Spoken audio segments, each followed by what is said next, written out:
नमस्कार मैत्रिणींनो. तर आज आपण पाईप क्लीनरपासून गाजरच्या आकाराचं कीचेन बनवायचं आहे. अगदी सोप्या पद्धतीने मी तुम्हाला हे कीचेन बनवायला दाखवणार आहे. तर सर्वात आधी आपण एक कार्डबोर्डचं शीट घ्यायचं आहे. साधारण 5 सेंटीमीटरचा चौकोनचा तुकडा घेतला तरी चालेल किंवा तुम्हाला तुमच्या साईजनुसार तुम्हाला पाहिजे असेल तर तुम्ही घेऊ शकता. तर चौकोनचा तो तुकडा आपल्याला सुरळीत करत आईस्क्रीमचा कोनचा कसा आकार असतो त्याप्रमाणे त्याला आकार द्यायचा आहे आणि त्याचं शेवटचं टोक हे ग्लूस्टिकच्या मदतीने चिकटवून घ्यायचं आहे. ग्लूस्टिक वाळूस्तोवर आपल्याला ते पकडून ठेवायचं आहे जेणेकरून ते आईस्क्रीमच्या कोनसारखा त्याला प्रॉपर आकार यायला पाहिजे. तुम्ही बघू शकता हा कसा आकार आलेला आहे. तर सर्वात आधी आपल्याला काय करायचं आहे, पाईप क्लीनरचा पहिला टोक चिकटवून घेऊन त्या आईस्क्रीमच्या कोनला गुंडाळत जायचं आहे. एकदम शिस्तीत आपल्याला हे काम करायचं आहे आणि जिथे आपलं पाईप क्लीनर पहिला संपतं त्याचा टोक हा चिकटवून ग्लूस्टिकने पकडून ठेवायचं आहे वाळूस्तोवर. पुन्हा दुसरी पाईप क्लीनर लावताना ग्लूस्टिकने चिकटवूनच सुरुवात करायची आहे.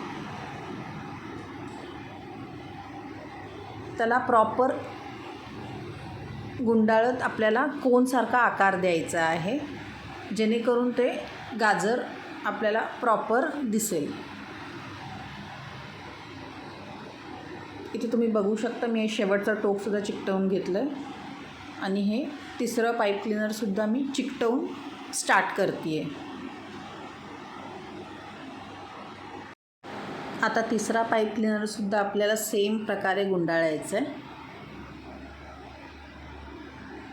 तर हा आपला प्रॉपर आता गाजरचा शेप तयार झालेला आहे.